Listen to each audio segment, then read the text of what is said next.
Welcome to Comrades, a broadcast presented by Strike Map UK, and welcome to our first ever show. My name is Henry Fowler and I'm a co-founder of Strike Map UK with my good friend and comrade Robert Paul.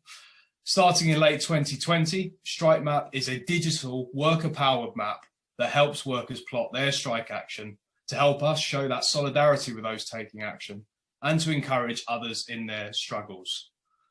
This is our inaugural show, so please follow us, like us, join in the conversation at Strike Map UK. I'm joined by some very special guests today as we talk about the big issues in the trade union movement, action being taken, and those that are organising people at the front line. To get us started, I want to welcome my first two guests as we discuss the incredible work of educators organising during this pandemic. The National Education Union has recruited tens of thousands of new members, thousands of new workplace reps getting active in their workplace, and hundreds of thousands of people attracted to their Zoom calls across the pandemic. A big Comrades welcome to two excellent comrades in Venda and Chris. Welcome both. I hope you're well. And first of all, I just want to say, for you to say to people where you're from and what your role is in the union, so people understand where you're organising. So I'll come to Venda first. Thanks, Venda. My name's Venda Premkumar. I'm an English teacher, but I'm also a Joint District Secretary for Redbridge National Education Union. Thanks so much. And Chris? Yeah, I'm Chris Denson. I'm a physics teacher at a secondary school in Coventry. I'm also the Joint District Secretary for Coventry, and I'm on the National Executive for the NEU as well. Thanks so much for being here. Really appreciate your support on our first show. So I just have a few questions, but really I'm interested in hearing from you both about this period now. So my first question really is to both of you, and I'll take whichever one of you first, but how have educators been organising during this pandemic? Could you just explain that to people on the call? Yeah, I can start if you like. Thank you. I think the use of WhatsApp has been really instrumental. So we had a WhatsApp pre-pandemic of with 30 activists, and now we stand at 110 activists, mostly made of reps. So we've got about 90 reps on there, and then the rest are activists who are heavily involved. So that's been really useful because we're able to share experiences, and activists are able to see how their school compares with other schools in the district.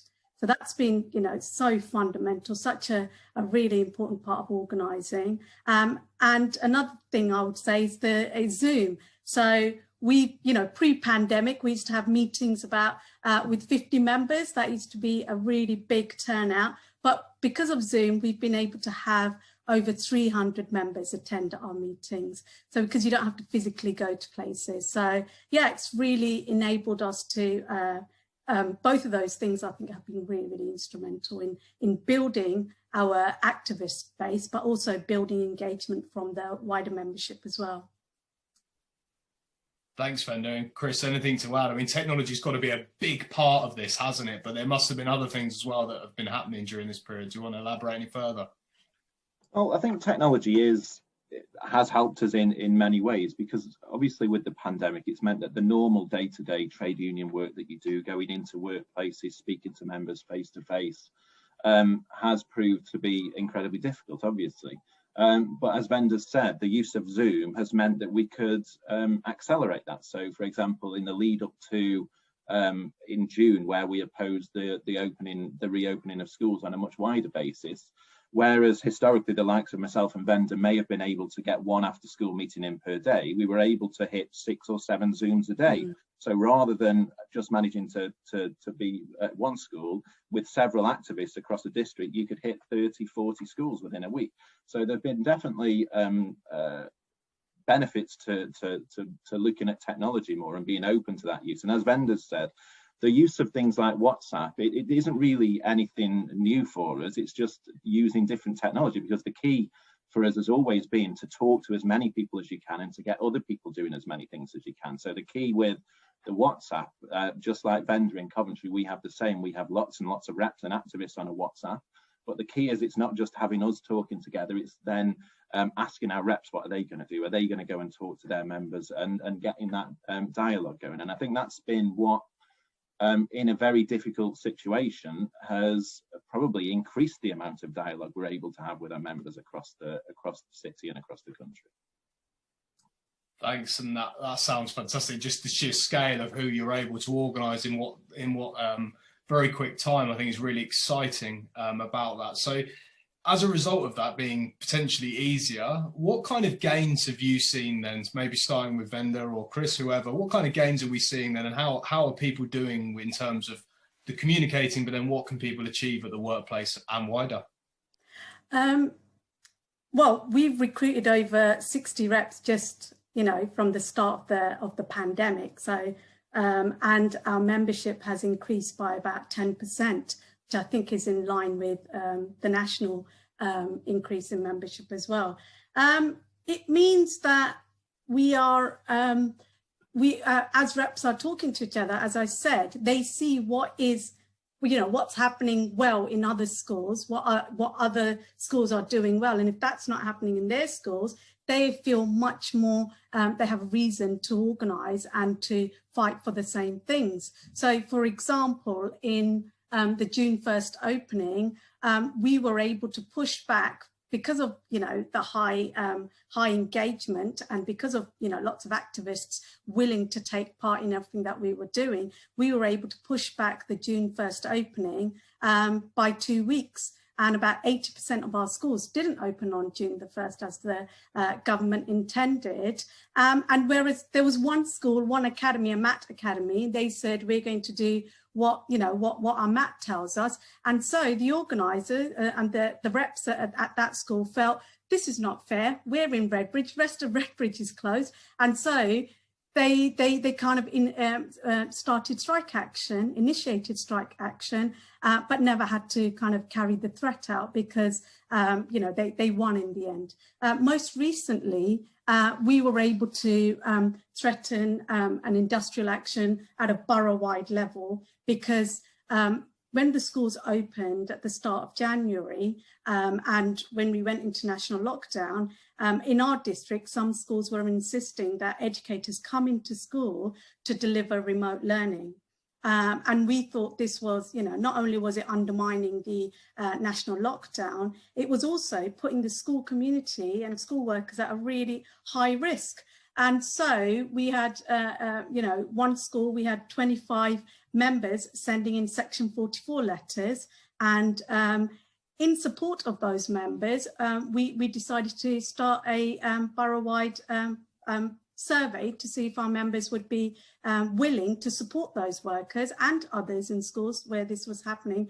And we would have never had the confidence to do something like that previously. The idea of mobilising 76 schools, 3,000 membership, it was unthinkable. So I think, that tells you, where our confidence is really. And even though we didn't have to carry the threat out, but the people who responded, the members who responded to the survey, 92% said yes to strike action. So, there's a huge amount of confidence there about what we can do and what we're able to achieve. And that's because of all the solidarity and the kind of sharing of experiences and the greater organisation that's been enabled as a result of this. It hasn't just been the activists and the NEU though. We've also reached out to parents and we've been able to organise together with parents as well, and on school openings, because we thought that was important to do. So we've been able to get parents on board, and we had a meeting with over 600 parents attending around the June the 1st opening, and we've kind of continued to hold on to those relationships and continue to build as well. So we're kind of branching out wider than just the educators into wider community groups as well. Sounds fantastic. It seems from the outside certainly that confidence and the ability to be able to do things together collectively has been really important during this pandemic. Chris, what are the kind of feeling in Coventry? Does it mirror what Vendor's saying, and how's that confidence manifest itself, and any gains that workers have been able to make during this period and working together? Thanks. Yeah, it absolutely reflects what Bender's just said. I think two important things have happened at the same time, which has made a material difference. And one is that right from the start of the pandemic, it's been clear to everybody that the government's response to it has been absolutely woeful. And if you look at the DfE's response throughout this, that has been changing day by day. And the old certainties that were there from managers are absolutely not there anymore. And that, combined with the fact that the NEU took convincing action in June and carried it through and delayed the opening. In January, we took that step, which effectively made the government do an enormous U-turn.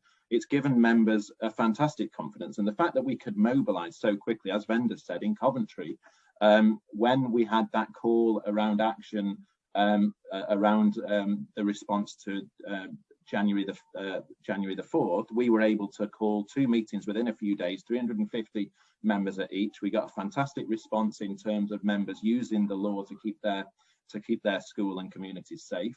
Within that first week, we had a situation where the local authority were parroting the Department for Education advice and trying to bring all nursery members into school and pressuring all members and reps in special schools in as well. And obviously, as Bender said, that is enormously dangerous for the communities. And if you compare to what we were able to do before this new way of working, that would have been a whole series of events that would have had to take place. What we did was we called an emergency meeting for later that evening. We got 90 people to it. This was within about a 4 hours notice, just for those members who were involved in nursery and special school. We told the authority we were intending to ballot up our members for strike action, and a whole process played out within 4 or 5 hours, and the local authority pulled back because they realised that the members were confident. And I think that's what this January has shown us, that January the 4th wasn't just a moment, but it's a turning point where members are starting to see that if they organise in their schools, if they organise across districts and across the union, they can make real significant changes in their schools. We had another situation last week as well, where our authority were one of the ones that were planning the lateral flow tests as a replacement for close contact isolation. Obviously, our members were really worried about that, the safety implications. Again, we were able to raise that with the authority, threaten moving towards further action, and they pulled that within the day. So the confidence that members are getting across the district, but also within their own schools, to regain that power of agency and to start to define, whether it's on safety, whether it's on what does the curriculum look like, whether it's what does online learning look like. People are really starting to take control of those things within their own schools, and I think it's really empowering for our members. I think that sounds fantastic, and it certainly feels like there is a developing momentum, and I think we've seen a lot of support for educators during this period, certainly across the movement. I guess to either of you, really, what do you think the future looks like? So obviously we don't know how the pandemic's going to continue. It's looking pretty dire at this stage, it's fair to say, and things certainly in terms of educators. But in light of all of this new technology, all of this newfound momentum, confidence, new workplace groups, more members than ever, and the ability to organise quickly, what does that look like when we do start to move back to what people might say is a semblance of normality in terms of workplace meetings, how we organise? Are there things we can learn and take into that period, do you think? Yeah, absolutely. I think going forward, we're going to have to take into account a lot of these gains that we've that have come about through adversity. I think we wouldn't just fall back into the same old system that we had before, because we can see the speed that we can act with this, a number of members that we can get to immediately.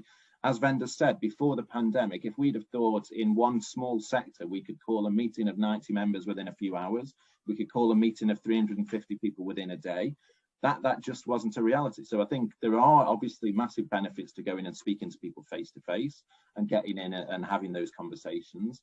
But the baby isn't going to be thrown out with the bathwater. Obviously, lots of these gains we are going to take through this. Vendor, have you got anything to add on that? Yeah, I mean, there was a lot of things wrong in education before the pandemic, and we weren't able to fight the kind of myriad of attacks we were facing as a profession, and the things that we were able to win on wasn't enough really. The newfound confidence, the fact that reps, school union groups feel they've got agency now to challenge and to hold management to account. We've got to capitalise on all of that. We've got to take that forward. There is no going back to what it was pre-pandemic. I mean, for example, we had in Redbridge, we had 7 teaching assistants. They put in section 44 and they didn't go into work until they got a risk assessment that they were satisfied with. Previous to that, the head just thought they can come in, you know, and she could instruct them to do that. I mean, that is incredible that they felt the confidence to do that. And I think that needs to continue, and we need to support our members. We need to keep giving strong, bold messages, and we need to start changing things, because when we change things for the better as a union, that's, you know, that's going to be better education for our children, and that's better for our society as well.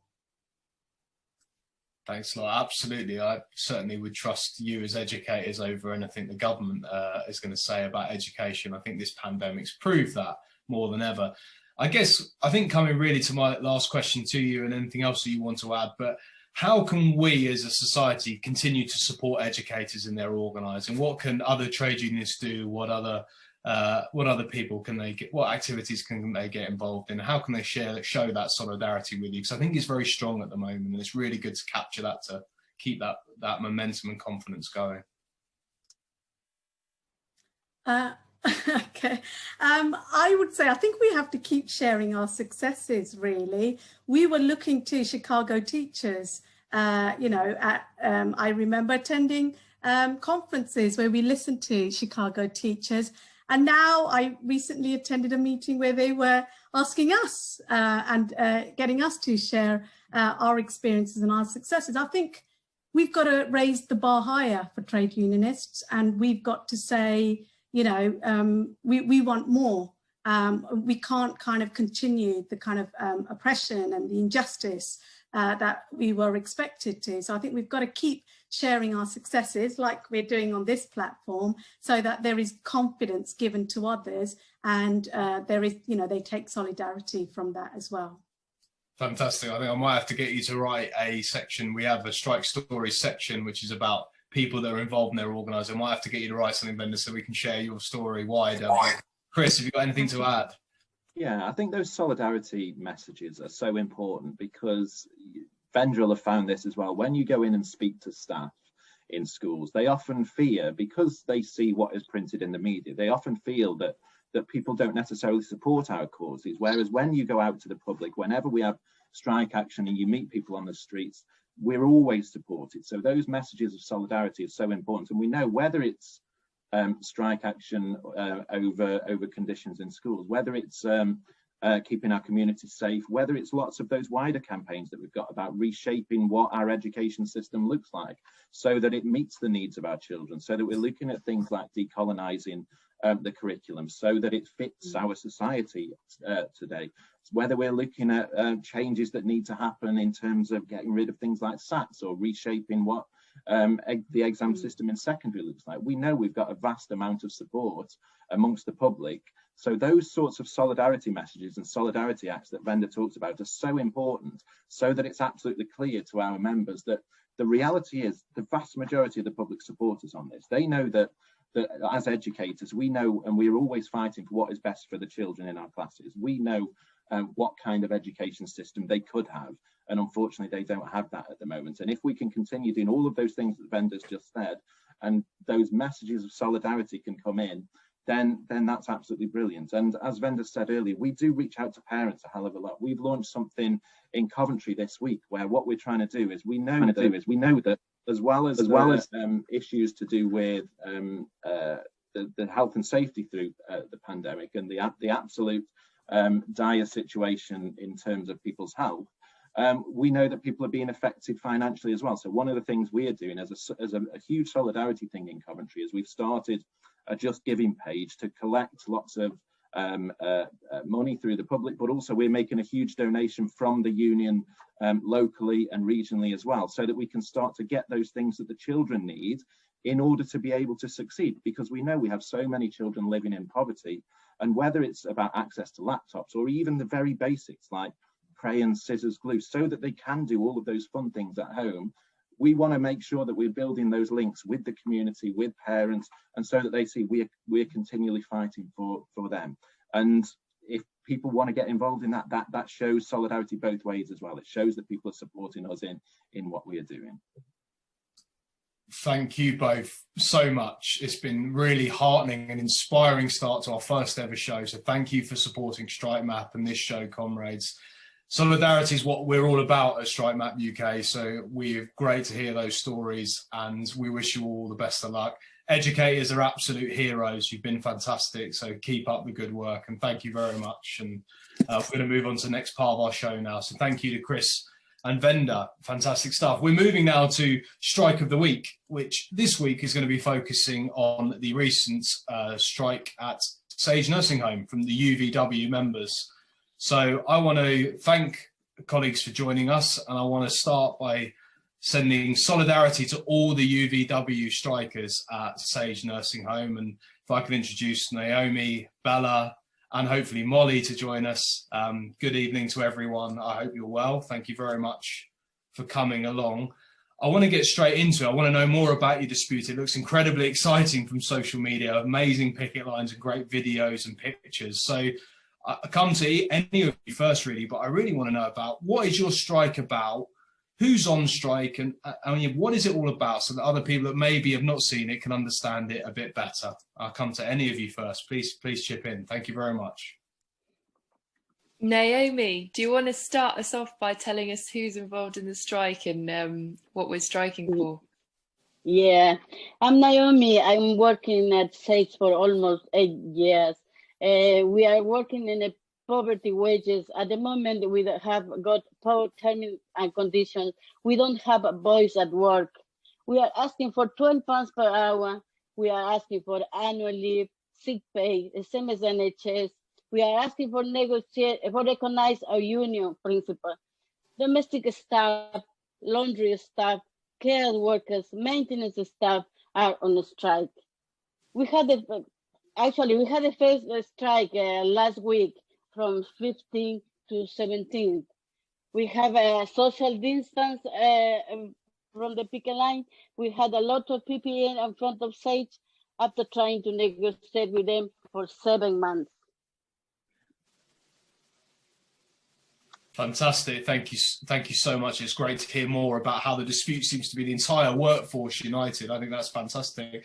Bella, have you got anything to add about the strike that's going on at the moment?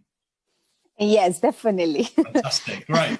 Okay, thank you. Yes, my name is Bella. I need to say that I work at Sage Nursing Home, but sadly, I no longer work there because I have a number of issues, and some of which I'm going to speak about today. But I'm here supporting my colleagues at Sage and the strike action, because I think this is not only for carers, this is for a movement, this is to change many things around this country and the world. And then they have my full support always.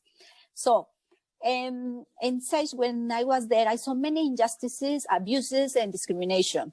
I fought alone, but thanks to the advice of an organization, I voluntarily decided to join a union. Some of our colleagues started to talk about precarious working conditions and the hard work we did. So we decided to support each other, but we needed a strong support. So I told them about my union, United Voices of the World, UVW, and they voluntarily decided to join. And so this history begins starting when the pandemic at the same time, because we were putting our lives and those of our families at risk. During this time, I really was so angry about the conditions and lack of protection on top of the issues with pay. At the beginning of the pandemic, we don't receiving the proper PPE. In my case, to make sure we have the minimum protection, I start making homemade my face shield with elastic from my leggings and laminate paper. And I share it between my colleagues to try and make sure we had at least some protection. And then this time was very hard for us.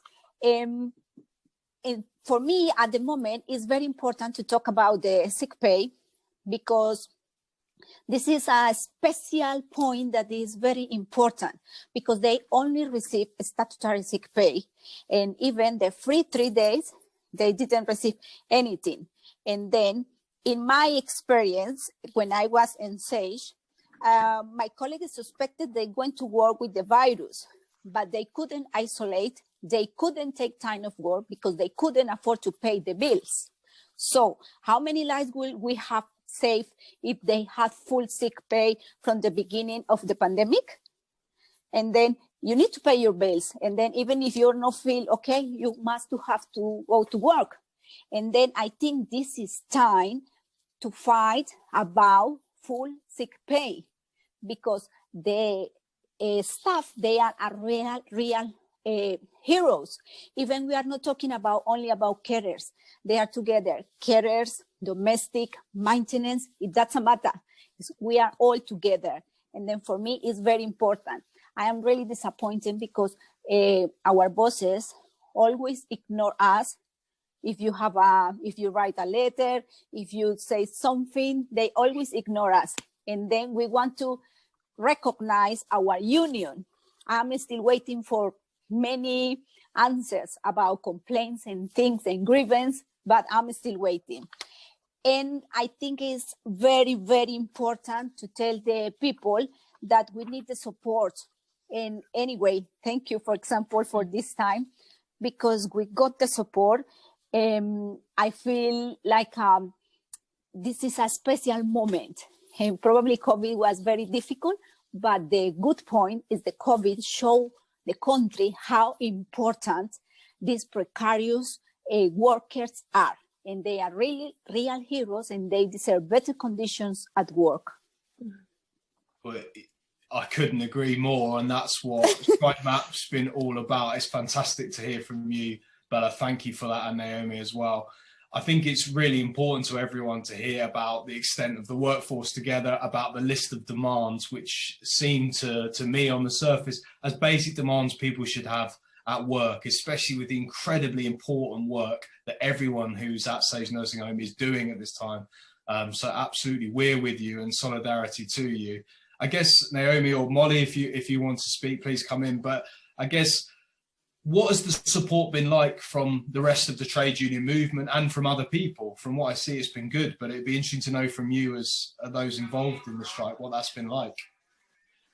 I would like to speak about it. The support has been incredible because we have over 70,000 people signing our change petition.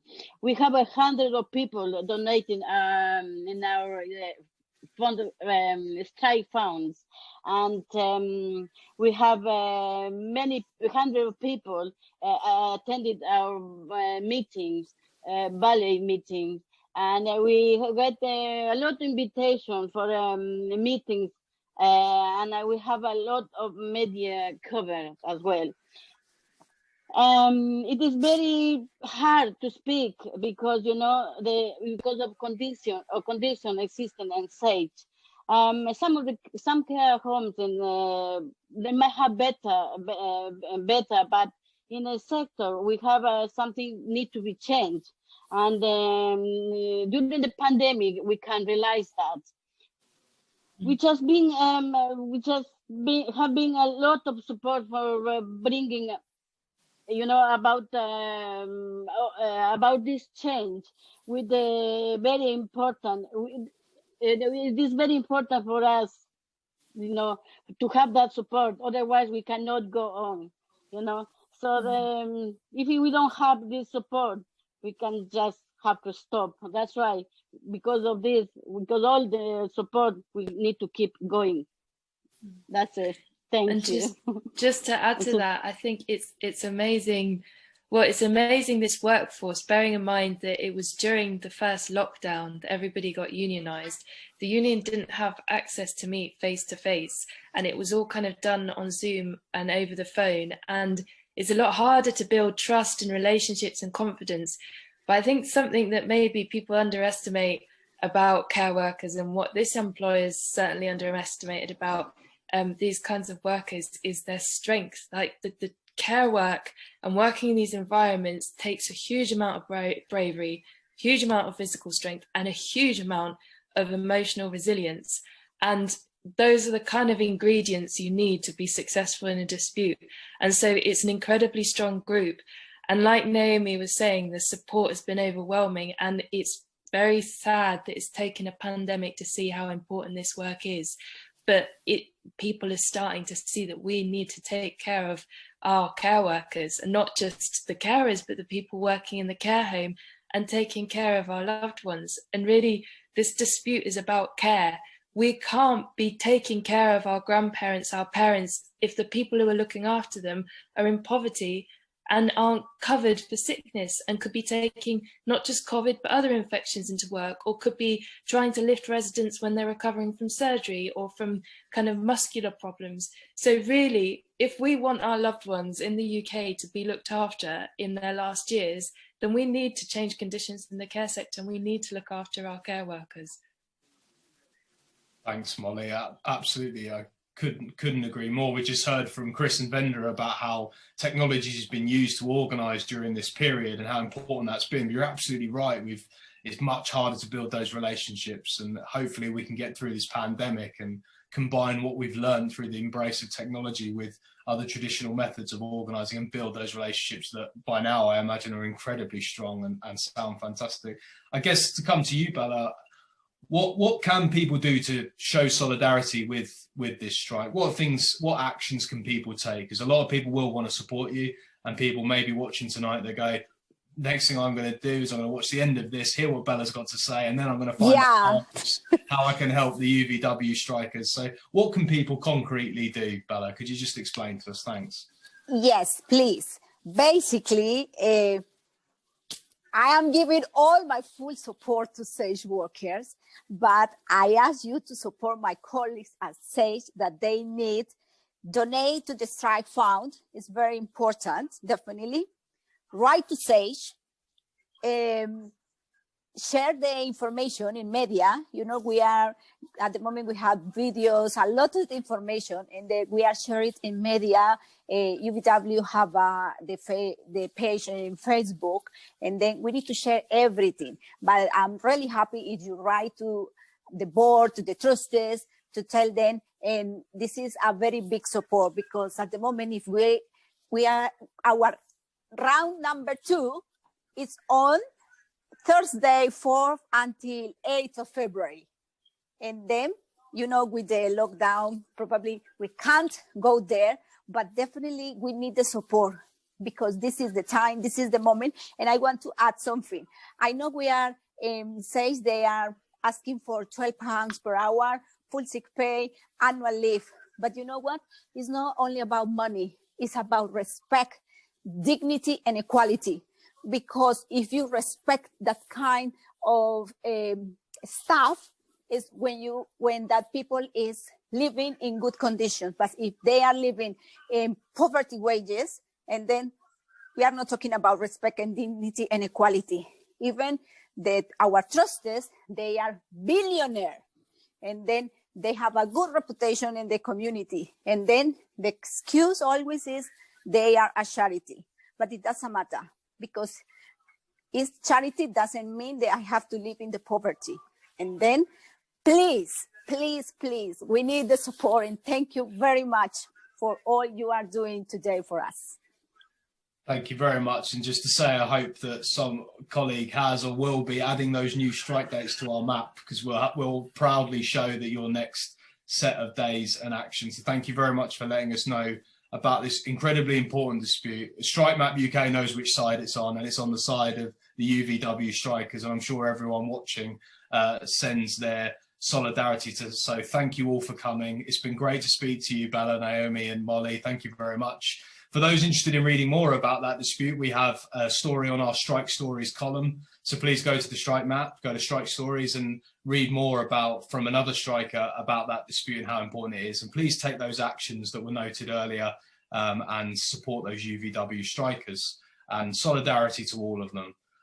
So we're coming to the final part of the show now, and this is a part of the show that we want to talk about ongoing struggles, but also where workers are winning and gains are being made, and that's really important. So I'm delighted to give a warm Comrades welcome to Steve Turner, the AGS at Unite, to talk through what's become infamous now, the battle for Barnoldswick at Rolls-Royce. Talk about this dispute. It's important, I think, for the organised labour movement at the beginning of the year to start with such an important victory. So welcome, Steve. Thank you very much for giving up your time, and it's fantastic to have you on our first show. It's really appreciated. So I've got a few questions, Steve, just for people that maybe haven't seen it. I'm not sure there'll be many people that haven't, but for those who haven't, so could you explain what the dispute was about at Barnoldswick and what the strike action was about? That would be a great place to start. Thank you, Steve. Yeah, look, of course I will. Thanks very much for that, Henry. Can I congratulate you, by the way, for setting up Strike Map UK? What a fantastic initiative, and how good it is to be on the first one of what will be many, I think, of fantastic evenings of people expressing not just some information about their disputes and asking for solidarity, but people tuning in and finding practical ways of offering that solidarity. I think I just came in at the end of that presentation, you know, from Molly and Bella and Naomi, and what a fantastic, inspiring group of people. And that takes me straight into Barnoldswick, because Barnoldswick has been an inspiring moment, I think, not just for the town of Barnoldswick and the Rolls-Royce facility in Barnoldswick, but the entire community that came out to support a group of workers that were fighting not just for their livelihoods and the future of their plant, which has been a mainstay of their community for the previous 80 years. It's the home of the Lancaster bomber. It helped us defeat fascism during the Second World War. It's where the first jet engines were designed. It's got an incredibly proud legacy of engineering excellence and manufacturing. And it's, you know, been a home for the next generation of young people to find decent, skilled, well-paid, unionised jobs through proper apprenticeships for generations. And so when their plant was put under threat of closure, and we shouldn't underestimate this, this was not about COVID. It was not related to COVID at all. This was a deliberate, callous decision of Rolls-Royce, which is a UK-based company, of course, but is now a global business, to take work away from that plant and relocate it in Singapore. Now, I've got no problem with workers in Singapore wanting jobs, and what we'd argue for, of course, was replacement work. If you're going to take that product away, and that suits the business case right now, then fine. But we want work for our people here in the UK in Barnoldswick to replace it. And that's really what went to the heart of this dispute. It was about a long-term, secure future for that site, for the town of Barnoldswick, at which this plant is at its centre, but also opportunities, long-term opportunities for the next 10, 20, 30, 40, 50 years for young people as well, the next generations to come, who want that decent, secure, well-paid, unionised job. And that's why the workers took action to protect their plant, to protect the future. But that's why they drew so much solidarity and support from their community around them at the same time. Thanks, Steve. That's a great explanation for anyone who wasn't aware of this and how important and vital it was, and maybe, you know, could be a hallmark for other disputes we may have to fight this year, and it certainly will take inspiration from it. I mean, I've been reading a lot about it in terms of the solidarity with the community. I just want to pick up on that point, because I think it's really important. From what I read, there was thousands of pounds raised on the picket line, and a real sense of a link between the community and the strikers. Could you just elaborate a bit more on that and the strength of that feeling, and how it's not just about work or a dispute, but it is about a whole town? It is about a town. It was about a region, and the dispute went viral internationally as well. I mean, we held virtual pickets. You were hearing earlier from care workers that are finding new ways of talking to people, and the NEU that have had thousands of people actually on webinars to talk to people about tactics and strikes and struggle and what they're doing. Here we use similar tactics. I mean, what COVID has opened up to us, of course, are, you know, new ways of organising solidarity as well as strikes. And so we went out not just to the local community, but to working class communities across our nations and indeed internationally. We had virtual pickets that were taken through, you know, digital technology onto the side of the plant, so that we could have a solidarity rally in Barnoldswick with people contributing live, online, from the United States, from Australia, from other parts of Europe, from London, from Glasgow, from anywhere that they wanted to make a contribution and express a message of solidarity to that picket. We couldn't get people there physically with social distancing and COVID, so we brought the picket to them in a virtual way. And we used new digital platforms in order to do that. And we raised thousands and thousands of pounds. And I am so incredibly proud of the fact that all of that money was not utilised actually by the strikers at Barnoldswick. We had a strike fund inside Rolls-Royce that paid full pay to our strikers at Barnoldswick. That's the strike fund we set up years and years ago in the anticipation of disputes across that group and the need not to be starved back to work by Rolls-Royce or any other employer for that matter. And it's something that we'd encourage other groups of workers to do at the same time now, you know. So that money eventually was used to donate to food banks to help the most vulnerable within society.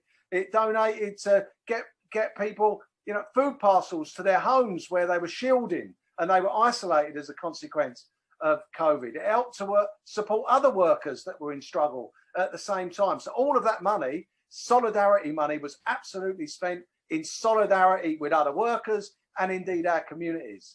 So it was just a fantastic expression, a global expression of solidarity for a group of workers that were prepared to stand up and enter into a 9-week dispute. It took 9 weeks to get this company back to the negotiating table and for an agreement that does provide that secure future, that victory really, that inspirational victory that I think we need at this point more than in so many other points in our history, you know.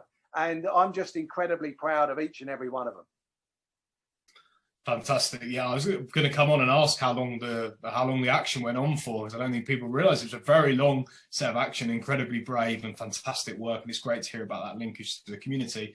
I guess, Steve, for those of us who've not been as close to it as you and other Unite members and conveners and stewards, would you be able to just discuss with us a little bit about what the agreement looks like that workers have accepted and where the dispute is now and what the future looks like for Barnoldswick, Rolls-Royce and those Unite members, maybe in the short term, medium term or long term? I'll let you gaze into the future, but that would be fantastic. Thanks, Steve.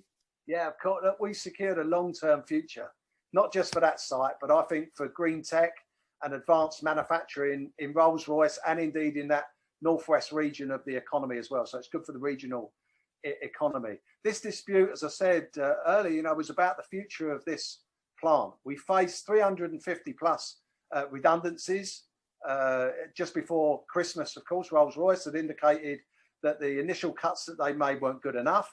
They were offshoring work to Singapore, our work to Singapore, and making people redundant as a consequence of that. That would have left the plant without any viable future at all. That was the view of the workforce, and that was a view that was shared by us. So the agreement that was ultimately reached provides a 10-year secure guaranteed manufacturing future for that site at Barnoldswick.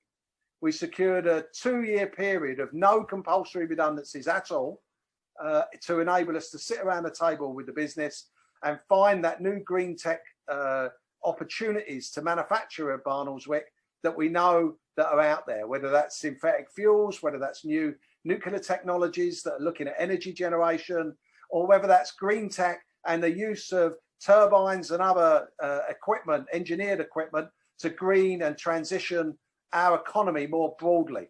This is about diversifying what Rolls-Royce does, how it can help us in a wider sense to transition our economy to the green tech economy that we need it to become.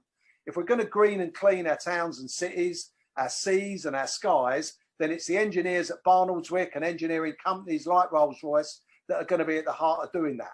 And we don't want to do that and send it offshore somewhere for somebody else to manufacture it. We want those good, secure, well-paid, unionised manufacturing jobs in the UK here as well. And that's what we secured through this agreement. We got the commitment for new product to come into that site. And importantly, we negotiated an agreement around setting up a brand new centre of excellence for training the next generation of designers, engineers, and other workers at Rolls-Royce and in their supply chain as well.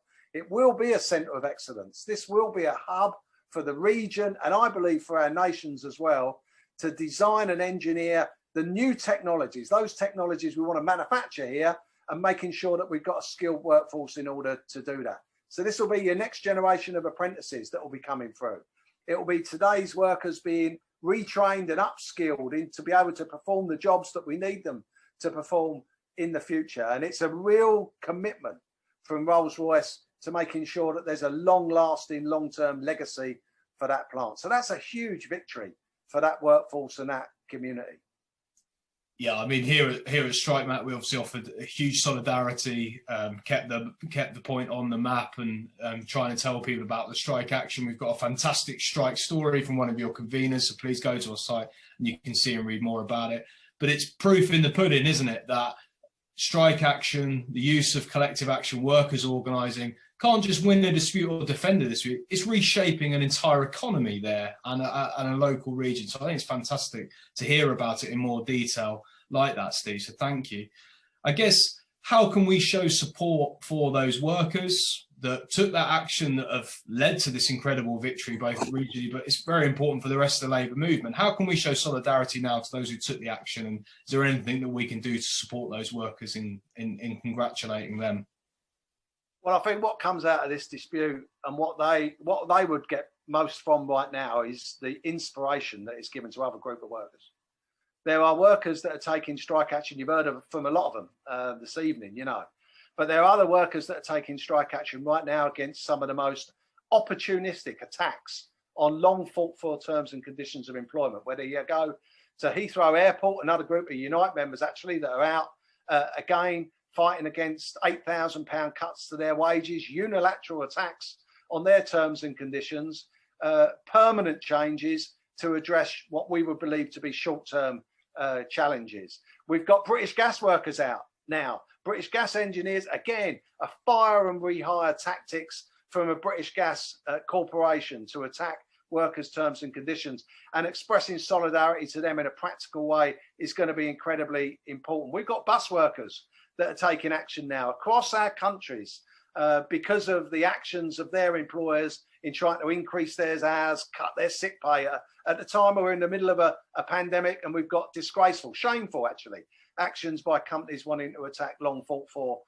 terms and conditions like sick pay. We've got hospital guards out, security guards out, we've got caterers out, we've got people out across the economy, across our movement actually, that all need that solidarity and that support to give them the confidence. I'm a great believer that if working class people are confident, anything is possible.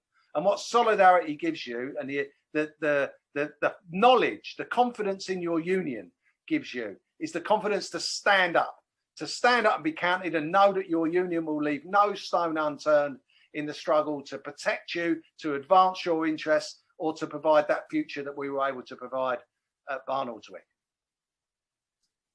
Fantastic. Thank you, Steve. My next question was going to be about the other Unite disputes we should look out for, because after Barnoldswick, it seems that Unite is on the up and up, and we give solidarity to all those taking action or about to take action. I want to thank you very much, Steve, for joining us tonight for our first ever show. It's been fantastic to hear a bit more detail Barnoldswick, and solidarity to you and all Unite members. And as a fellow Unite member, it's fantastic to have you on. So thank you very much for coming, Steve. Really appreciate it. Pleasure. So we're coming now to the end of our show. So I really want to thank everyone who has come along and spoken to us about the work that they're involved in. So I want to give special thanks to Venda, to Chris, to Bella, Naomi, Molly, and for all of those for joining us. This has been Comrades, a broadcast by StrikeMap UK. I've been Henry Fowler. Please make sure you follow StrikeMap UK on Twitter and Facebook. You can become a signed supporter today. If you know about a strike, if you know about a picket, put it on our map. Solidarity, comrades. Stay safe, and thank you.